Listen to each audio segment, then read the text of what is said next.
Hello students, our question is let g from R to R defined by g of x is equal to fractional part of e raised to power x, where fractional part x denotes fractional part function. Statement 1, g of x is periodic function. Statement 2, fractional part function x is periodic function. Option A, statement 1 is true, statement 2 is true, and statement 2 is correct explanation for statement 1.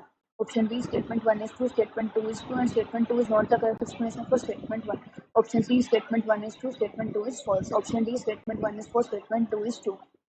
तो बच्चों हमारे पास एक function given है कि जी x है ना हमारा fractional part of E raised to power X है एंड जहाँ पे हमारा कर्ली ब्रैकेट एक्स के फ्रैक्शनल पार्ट फंक्शन को डिनोट कर रहा है। अब यहाँ पे देखिए हमारा स्टेटमेंट 2 क्या कह रहा है कि फ्रैक्शनल पार्ट एक्स होगा ना वो पीरियोडिक फंक्शन होगा। पीरियोडिक फंक्शन मतलब होता है कि हमारा किसी भी इंटरवल मतलब किसी भी वैल्यू के बाद ना वो रिपीट करने लगता है ग्राफ। अब हम देखें कि हमारा जो होता है इस टाइप का ही तो होता है कि हमारा पीरियोडिक ही तो रहता है।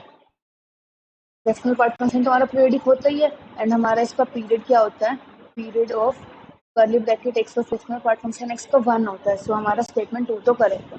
अब स्टेटमेंट 1 क्या कह रहा है कि हमारा जी ऑफ एक्स ना पीरियोडिक फंक्शन होगा। सो इसके लिए हमें ग्राफ ड्रॉ करना होगा। सो अगर हम ई एक्स का ग्राफ ड्रॉ करें तो हमारा कुछ इस टाइप का आ जाएगा। अगर ये एक्स एक्सिस है, ये एफ ऑफ एक्स को डिनोट कर रहा है ना। अगर हमारा एफ ऑफ एक्स क्या है, E raise to power X है तो सो कुछ इस टाइप का ग्राफ आ जाएगा ये, है ना। ये थोड़ा सा बल्कि नीचे से आता है ना। यहाँ पे ये 1 पे इंटरसेक्ट करता है, यहाँ पे होता है 2.71, 1 पे इसकी वैल्यू है ना। सो हमारा E raise to power X का ये ग्राफ आ जाएगा। अगर हम जी एक्स हमें गिवन है fractional part of E raise to power X, इसका ग्राफ कैसे आ जाएगा। अगर ये हमारी एक्स एक्सिस है, इसको अगर इस साइड हमने ले लिया जी एक्स, सो हमारा कुछ इस टाइप का आ जाएगा। यहाँ पे हमारा माइनस इन्फिनिटी है, सो ये कुछ इस टाइप का आएगा यहाँ से कर, फिर हमारा फिर से आ जाएगा ये ऐसे, ये 1 पे आता है ऐसे। अगर इसकी यहाँ पे डॉटेड लाइन ड्रॉ करें तो 1 है, सो यहाँ पे इसकी वैल्यू नहीं रहेगी। तो ये ऐसे ऐसे हमारे कर्व्स आते जाएंगे। ये वाला होगा 1, ये तो हमारा 0 पे ही था, हमारा एक्स एक्सिस था, ये हमारा 0 पे था, ये आएगा 0.69 पे। नेक्स्ट आ जाएगा हमारा 1.098 पे।